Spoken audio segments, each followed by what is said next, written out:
होया पुनः संगत इस कार्यक्रम में उपस्थित आप सभी सगाजनों को बहुत बहुत सेवा जोहार। आप सबका हार्दिक स्वागत है।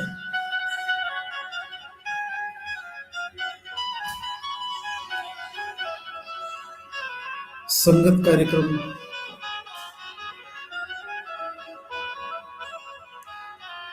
में जुड़ने मात्र से एक तो सुबह की सकारात्मक ऊर्जा हम सब लोगों को प्राप्त होता है। दूसरा, एक दूसरे का जो ऊर्जा है, एक दूसरे का जो ऊर्जा है, प्रभावशाली ऊर्जा, वो भी एक दूसरे को ट्रांसफर होता है। जिस प्रकार से एक दिया जलता है तो प्रकाश पैदा करता है, रोशनी देता है, लेकिन एक साथ 10 दिए जले, एक साथ 20 दिए जले, 40 दिए जले, 50 दिए जले तो रोशनी और बहुत बड़ा हो जाता है। अब एक दूसरे के प्रकाश से वो रोशनी बड़ा होता है। दिन की शुरुआत सुबह से होती है। यदि सुबह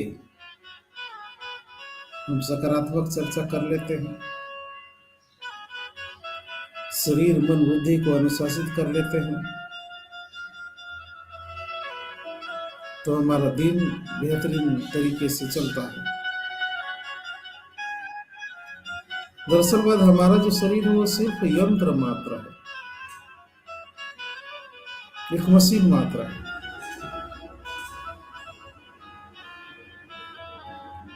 और जीवित मशीन है। और इस जीवित मशीन को चलाने वाला जो ड्राइवर है वो हमारा मन है। मन हमारे शरीर के स्टीयरिंग को पकड़ा हुआ है।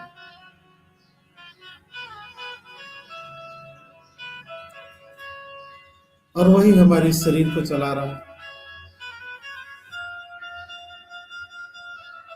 वो ड्राइवर है मन। और हमारा जो बुद्धि है वो प्रबंधक है, मैनेजर है।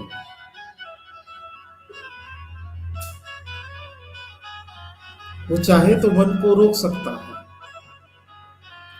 वो चाहे तो मन को निर्देशित कर सकता है कि किस तरीके से ड्राइवर को काम करना है, उसको नियंत्रित कर सकता है। बुद्धि बुद्धि का काम है नियंत्रित करना, नियंत्रण करना। और मन का काम है चलाना।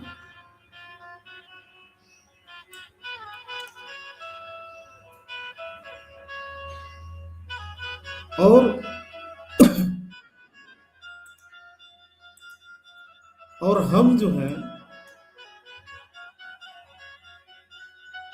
इस संपत्ति के मालिक हैं। चाहे हमारा शरीर हो, चाहे हमारा मन हो, चाहे बुद्धि हो, इसके मालिक हम हैं।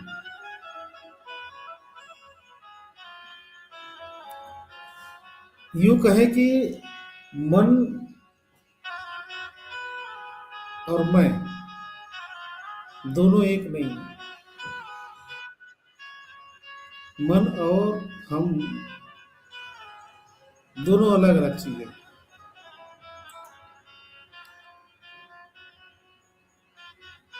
उसी प्रकार से बुद्धि, मन, बुद्धि और शरीर हमारे जो शंभु शेख है, जिन्होंने मूल शरीर का सिद्धांत दिया, उन्होंने इन्हीं 3 चीजों को लेकर के मूल शरीर का सिद्धांत बनाया: शरीर, मन और बुद्धि। और इस तीनों के मालिक व्यक्ति होता है, हम होता है। मैं होता हूँ।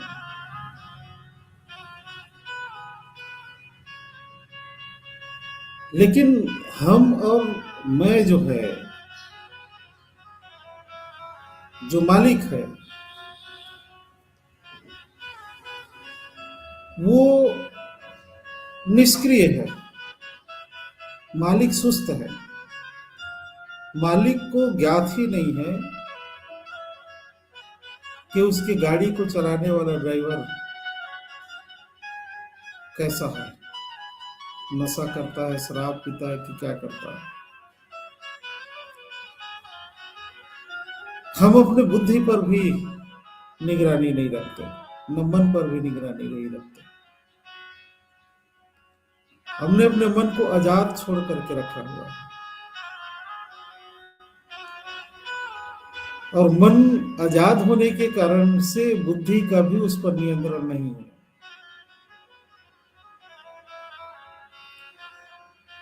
और मन को जो सही लगता है वो करता है।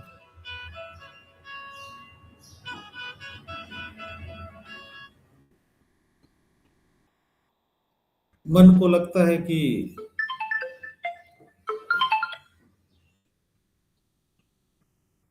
उसको नशा करना है, वो नशा करता है। उसको सोना है तो सोता है।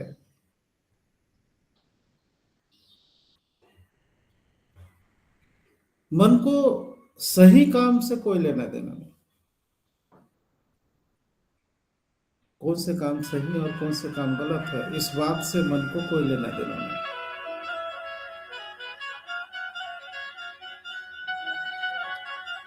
मन को सिर्फ इस बात से मतलब है कि जो करता है उस काम में उसको खुशी मिलना चाहिए, आनंद मिलना चाहिए, चाहे वो काम गलत ही क्यों ना हो, उसको आनंद मिलना चाहिए मन को।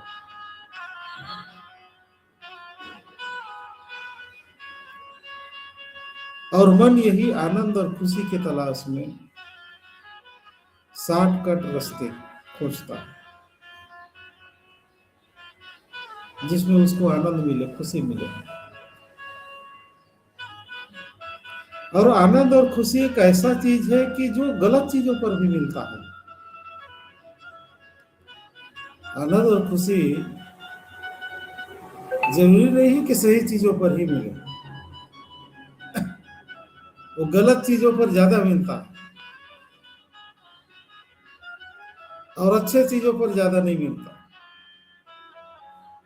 इसलिए मन गलत चीजों की तरफ ज्यादा भागता है। तो उस मन को नियंत्रित रखने के लिए, उस मन को काबू में रखने के लिए हमारे पास मैनेजर के रूप में बुद्धि है।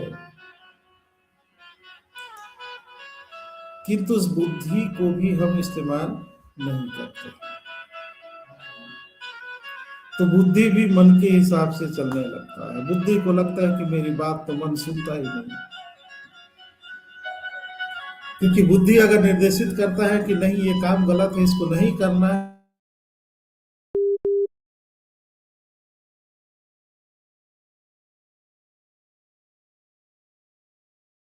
है, क्योंकि मन प्रबल है, बुद्धि कमजोर है। बुद्धि मतलब डिसीजन लेने वाला पावर, निर्णय लेने वाला पावर, संकल्प करने वाला पावर, वो कमजोर है। वो कमजोर होने के कारण से मन उसकी बात को सुनता ही नहीं। ऐसा नहीं कि बुद्धि जो है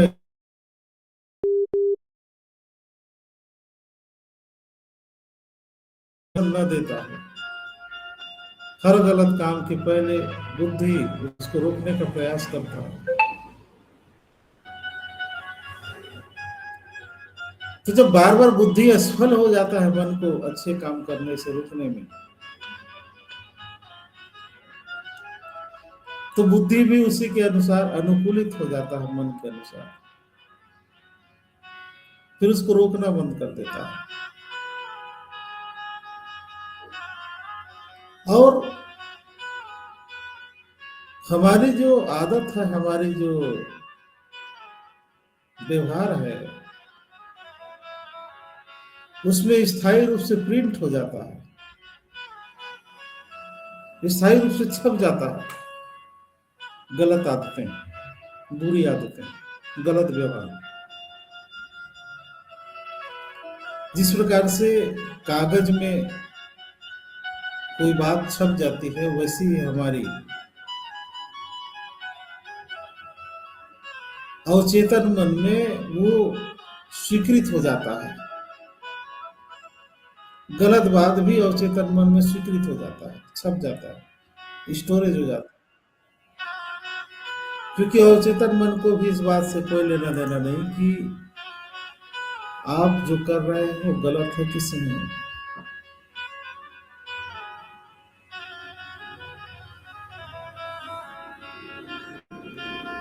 इसलिए शंभू शेख ने जो मूलसूत्र सर्वे का सिद्धांत दिया, वो सबसे पहला और सबसे बड़ा सिद्धांत है। आज तक उतने बड़े सिद्धांत किसी ने नहीं बनाए।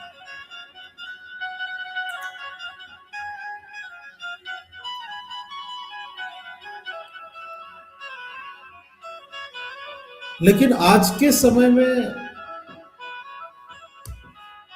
उस सिद्धांत, उस दर्शन पर लोग चल नहीं रहे और तमाम प्रकार के बहुत से समस्याएं उत्पन्न हो गई हैं। अब तो शंभू शेख का वह दर्शन भी, अस्तित्व, उसके दर्शन का अस्तित्व भी खत्म होने के कगार पर ही है।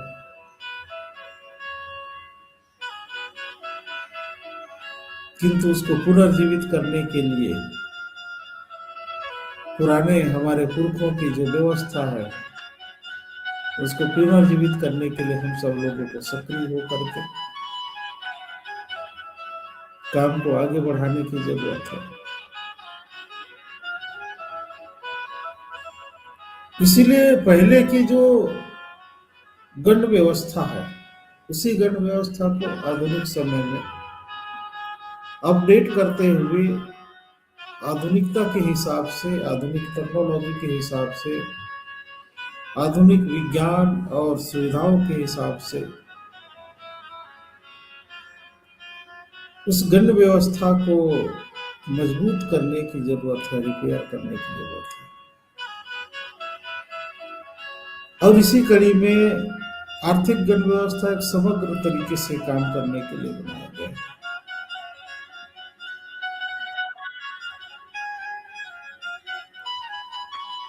व्यक्ति जब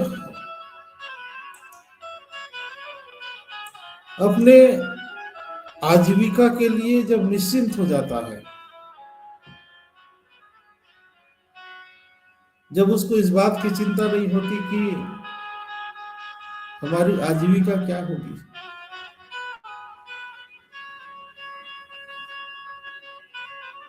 तब वो जीवन के उस उच्च शिखर पर पहुंच जाता है, उच्च लेवल पर पहुंच जाता है। लेकिन जो व्यक्ति, जो समाज अपनी दैनिक जीवन की आवश्यकताओं को पूरा नहीं कर पाता, उसके लिए संघर्ष कर रहा होता है, अपने अच्छे स्वास्थ्य के लिए, अपने अच्छे भविष्य के लिए, अपने परिवार की सुरक्षा के लिए संघर्ष जब कर रहा होता है, तो उन संघर्षों में वो इतना मगन हो जाता है, इतना डूब जाता है कि जीवन का जो उच्च लेवल है, जहां पर उसको पहुंचना चाहिए, जहां पर सुख, शांति और समृद्धि प्रचुर मात्रा में है, जहां पर हम निश्चिंत हो जाते हैं, चिंता मुक्त हो जाते हैं, भविष्य को लेकर के, आजीविका को लेकर के, सुरक्षा को लेकर के, स्वास्थ्य को लेकर के, जब हम चिंता मुक्त हो जाते हैं। ऐसी स्थिति भी होती है और उस स्थिति में बिरले ही कोई व्यक्ति पहुंच पाता है, क्योंकि सब लोग समस्याओं से ग्रसित हैं और इन्हीं समस्याओं को बड़े बड़े जो बाबा है, संगतकार हैं, प्रवचनकार है, वो लोग संसारिक प्रपंच बोलते हैं।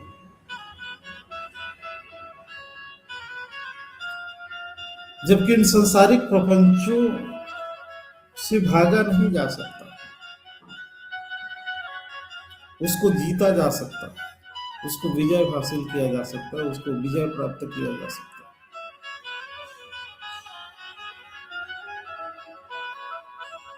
आर्थिक गण व्यवस्था के माध्यम से हम अपने समुदाय को उस लेवल तक पहुंचा सकते हैं जहां पर उसको अपनी सुरक्षा की चिंता नहीं होगी, असुरक्षित महसूस नहीं करेगा, जहां पर उसको अपने भविष्य के रोजगार की चिंता नहीं होगी, निश्चिंत हो जाएगा, जहां पर वो संघर्ष की स्थिति से मुक्त हो करके अच्छे अच्छे योजनाओं, अच्छे अच्छे प्लानिंग, अच्छे अच्छे गुण, अच्छे अच्छे ज्ञानों को स्थापित करने में, उसके प्रचार करने में वो अपना समय दे करके वो अपने जीवन को धन्य मानेगा। ऐसी अवस्था पर पहुंचा जा सकता है। अभी तो हम सब लोगों को अपने परिवार, अपने रोजगार से फुर्सत नहीं है। सोचिए वो अवस्था जहां पर हमको न तो भविष्य की चिंता होगी और ना ही वर्तमान की चिंता होगी, न स्वास्थ्य की चिंता होगी, न सुरक्षा की चिंता होगी। हमारे दिमागों पर सिर्फ इस संसार को खूबसूरत कैसे बनाया जाए, इस संसार को बेहतरीन कैसे बनाया जाए, अच्छे अच्छे विचार दिमागों में आने लगेंगे जब हम सभी प्रकार के दुर्व्यसनों, नशाओं, गलत आचरणों से मुक्त हो सकेंगे। उस समय दिमाग में अच्छे विचार आएंगे। और जब सब लोग बहुत अच्छे अच्छे विचारों से ओतप्रोत होंगे तो ये दुनिया, ये संसार कितना खूबसूरत लगने लगेगा। कोई किसी का दुश्मन नहीं होगा। उस अवस्था तक पहुंचा जा सकता है, असंभव काम नहीं। और उस अवस्था तक पहुंचने के लिए आर्थिक गण व्यवस्था का मजबूत होना जरूरी है। आर्थिक गण व्यवस्था एक ऐसा सिस्टम बन गया है जो हमको इस अवस्था तक पहुंचा सकता है। सामूहिकता की बातें हैं इसमें। जितने प्रकार की संपत्ति होंगे वो सार्वजनिक संपत्ति भी होंगे और निजी संपत्ति भी होगा। अभी तक हमारे परिवारों के पास और न समाजों के पास न निजी संपत्ति बच रहा है और न ही सामुदायिक संपत्ति है।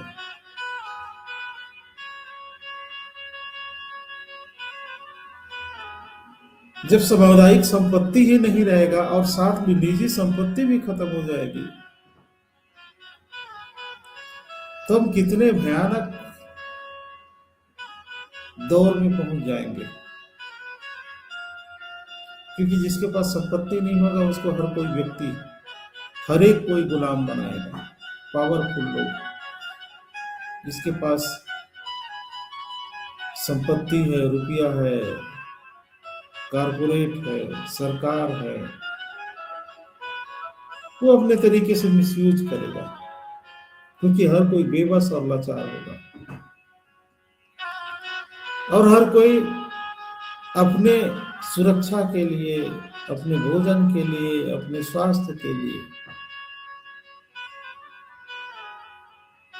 गुलामी की तरफ चला जाएगा, यदि हमारी संपत्ति नहीं होगी तो। इसलिए आर्थिक गण व्यवस्था समाज की सार्वजनिक संपत्ति को बनाने और उसको मजबूत करने,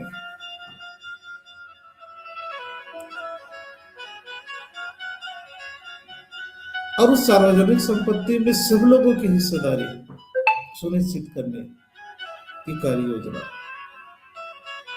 असंभव नहीं है। बहुत से छोटे छोटे देशों ने अपने देशों को बहुत खूबसूरत और बहुत समृद्ध बनाया हुआ है।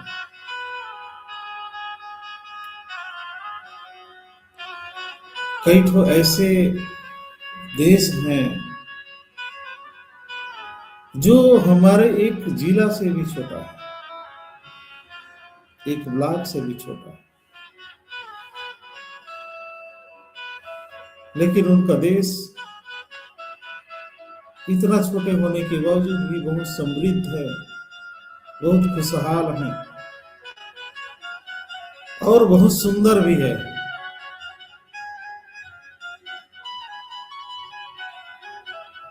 वैसे ही हमको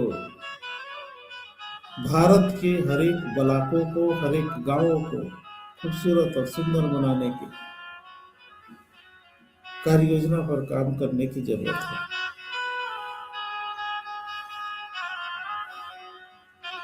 और उसको किया जा सकता है, असंभव नहीं है। बस काम करने के तरीके को बस चेंज करना है, बस। तो जब कोई काम आसानी से ना हो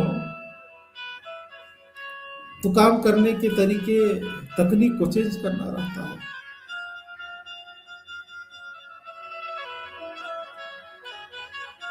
यदि बाथरूम में साबुन है, पतला है, घिस चुका है, साबुन को हाथ से उठाने की कोशिश कर रहे हैं, साबुन हाथ से उठ नहीं रहा है क्योंकि जमीन पर चिपका हुआ है, तो इसका मतलब ये नहीं कि वो साबुन को उठा पाना असंभव है। थोड़ा सा तरीके चेंज करना पड़ेगा। कांटा वाला जो चम्मच आता है उसमें साबुन को चुभाइए और उठा लीजिए, चाहे कोई लकड़ी को चुभाइए और उठा लीजिए, उठ जाएगा साबुन।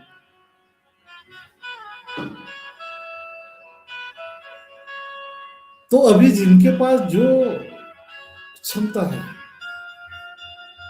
उन क्षमताओं को हम लोगों को इस्तेमाल करना पड़ेगा।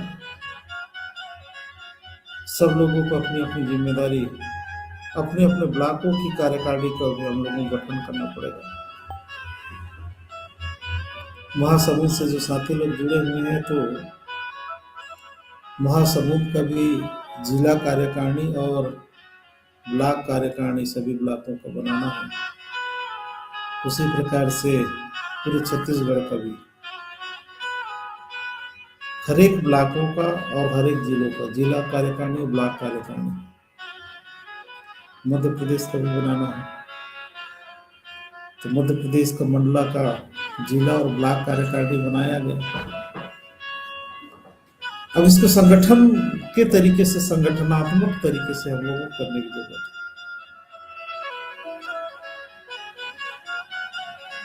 जिला का कार्यकारिणी बनने के बाद जिला का जो प्रभारी है वो जिले का प्रभारी अपने नीचे के संगठन का विस्तारीकरण करे।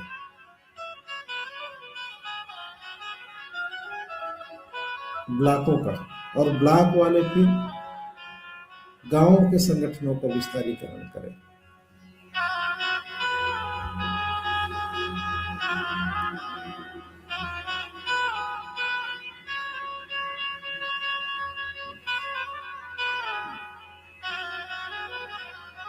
साथियों,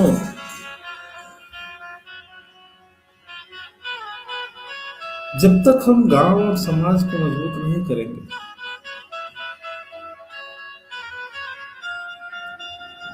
गांव और ब्लॉक को मजबूत नहीं करेंगे, तब तक कोई भी रिजल्ट नहीं आने वाला। गांव और गांव के मोहल्ले और ब्लॉक, इसकी मजबूती के लिए हम सब लोगों को समय भी देना पड़ेगा और धन भी देना पड़ेगा।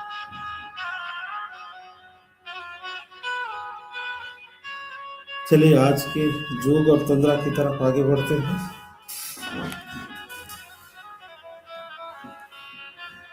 सब पूर्वक आसन पर बैठ जाए।